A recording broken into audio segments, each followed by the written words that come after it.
औज़ुबिल्लाहि मिनश्शैतानिर्रजीम बिस्मिल्लाहिर्रहमानिर्रहीम अल्हम्दुलिल्लाहि रब्बिल आलमीन वस्सलातु वस्सलामु अला सय्यिदिनल मुमज्जद बशीरिनल मुसद्दद नज़ीरिनल मुअय्यद अल मुस्तफ़ल अमजद महमूदिल अहमद अबिल क़ासिम मुहम्मद अल्लाहुम्मा सल्लि अला मुहम्मदिन व आलि मुहम्मद व अला आलि बैतिहि अत्तय्यबीन अत्ताहिरीन अल मासूमीन अल मज़लूमीन व लानतुद दाइमतु अला अअदाइहिम व मुनकिरि फ़ज़ाइलिहिम अम्मा बाद फ़क़द क़ाल रसूलुल्लाह सल्लल्लाहु अलैहि वसल्लम मन माता वलम यारिफ़ इमाम ज़मानिही माता मीततिन जाहिलिया।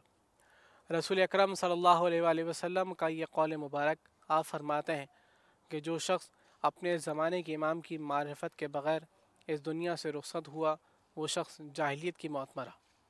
हमारी गुफ्तगू का महवर व मरकज़ इमाम ज़मान सल्लल्लाहु अलैहि वसल्लम की मारिफत, इमाम ज़माना अज्जलल्लाहु फ़रजहु शरीफ कौन है, इमाम हुसैन टीवी के ज़रिए से नशर किया जा रहा है। और आज हम गुफ्तगू इस मौजू पर अंजाम देंगे अंबिया अलैहिमुस्सलाम और इमाम ज़माना अज्जलल्लाहु फ़रजहु शरीफ की ज़ात मुबारका।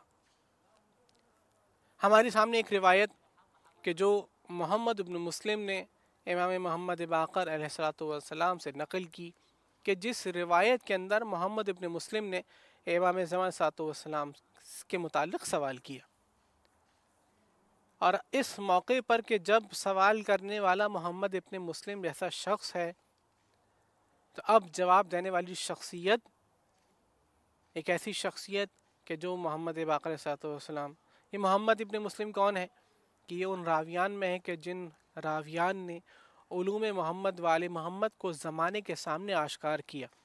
और वो शख्सियत है कि जब एक मरतबा फ़र्द मुखालिफ के पास कोई फतवा आता है, कोई शख्स आता है और कहता है कि ए शेख ये बताइए कि क्या हुक्म है, क्या फतवा है, मैं किस तरीक़े से इस पर अमल अंजाम दूँ, इस पर अमल अंजाम न दूँ, तो फ़िरक़े मुखालिफ में जो मुफ्ती शुमार किया जाता है, जो मुफ्ती शुमार किया जाता है, जो इमाम शुमार किया जाता है, वो शख्स एक बहाना तराशता है। वो कहता है कि अभी मेरे पेट में दर्द है, और फतवे की शराइत में कि जब इंसान किसी भी आर्ज़े में मुब्तला हो तो उस वक्त फतवा न दे। वो कहता है अभी मेरे पेट में दर्द है, मेरे शिकम में दर्द है, मैं फतवा नहीं दे सकता, तुम कल आना। अब जो उस ज़माने का मुफ्ती शुमार किया जाता है, जो ज़माने का अहले इल्म शुमार किया जाता है, तो वो अपने ज़माने का जो इमाम शुमार किया जाता है वो मोहम्मद इब्न मुस्लिम की दहलीज़ पर पहुँचता है। मोहम्मद इब्न मुस्लिम की दहलीज़ पर पहुँचता है और मोहम्मद इब्न मुस्लिम से सवाल करता है कि मेरे पास एक शख्स को लाया गया और उसने मुझसे ये फ़तवा पूछा, तुम्हारे साहिब यानी तुम्हारे इमाम इसके मुताल्लिक़ क्या फ़रमाते हैं। अब देखिए कि जो उस तरफ फ़र्द मुखालिफ का फ़क़ीह है, मुज्तहिद है, वो इमाम के साहबी मोहम्मद इब्न मुस्लिम से सवाल कर रहा है। तो मोहम्मद इब्न मुस्लिम वो शख्सियत है कि जिसके सामने गैर आकर फतवे पूछें, और मोहम्मद इब्न मुस्लिम वो है कि जो इमाम मोहम्मद बाक़र अलैहिस्सलातु वस्सलाम के सामने ज़ानु अदब तय करे, और ज़ानु अदब इस तरीके से तय करे कि उसके अंदर इतनी हिम्मत और जुर्अत नहीं है कोई इमाम के किसी भी सवाल के मुताल्लिक़ क्यों कह सके या कह सके, एतराज़ के तौर पर। क्यों करता है तो इसकी हकीकत को जानने के लिए। अब जब मोहम्मद इब्न मुस्लिम का मुख्तसर तारुफ आपके सामने बयान हुआ कि दूसरे फ़िरक़ों के मुफ्ती मोहम्मद इब्न मुस्लिम के सामने आते हैं, तो उस शख्स की मारिफत का आप अंदाज़ा कीजिए कि वो किस मारिफत के दर्जे पर होगा कि वो इमाम के सामने ज़ानु अदब तय किया हुआ है और इमाम ज़मान सल्लल्लाहु अलैहि वसल्लम की मारिफत के हवाले से सवाल कर रहा है। इमाम मोहम्मद बाक़र सल्लल्लाहु अलैहि वसल्लम ने मोहम्मद इब्न मुस्लिम के मतलब को पहचाना, और इससे पहले कि मोहम्मद इब्न मुस्लिम को सवाल करते तो इमाम ने पहले ही ये फरमाया कि कायम हम में से है, महदी हम में से है, और महदी के अंदर 5 रसूलों 5 अंबिया की शबाहत मौजूद है। हज़रत यूनुस इब्न मता की शबाहत, हज़रत यूसुफ इब्न याकूब की शबाहत, हज़रत मूसा की शबाहत, हज़रत ईसा अलैहिस्सलातु वस्सलाम की शबाहत, और हज़रत मोहम्मद मुस्तफ़ा सल्लल्लाहु अलैहि वसल्लम अल्लाहुम्मा सल्लि अला मुहम्मद व आलि मुहम्मद की शबाहत इमाम ज़माना सल्लल्लाहु अलैहि वसल्लम के अंदर मौजूद है। और अब इमाम ज़माना के हवाले से कि वो शबाहतें कि जो 5 अंबिया के अंदर मौजूद हैं, उन शबाहतों का वजूद, वो शबाहतें इमाम ज़माना के वजूद के अंदर पाई जाती हैं। अब उन शबाहतों को बयान फरमा रहे हैं।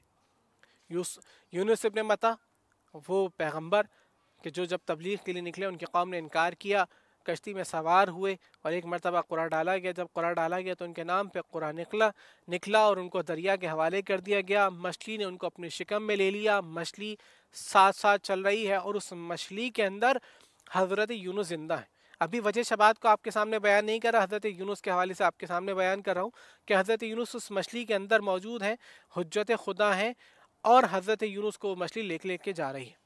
جب مچھلی سے واپس آئے تو اب ظاہری طور پر ایک غیبت طاری ہوئی.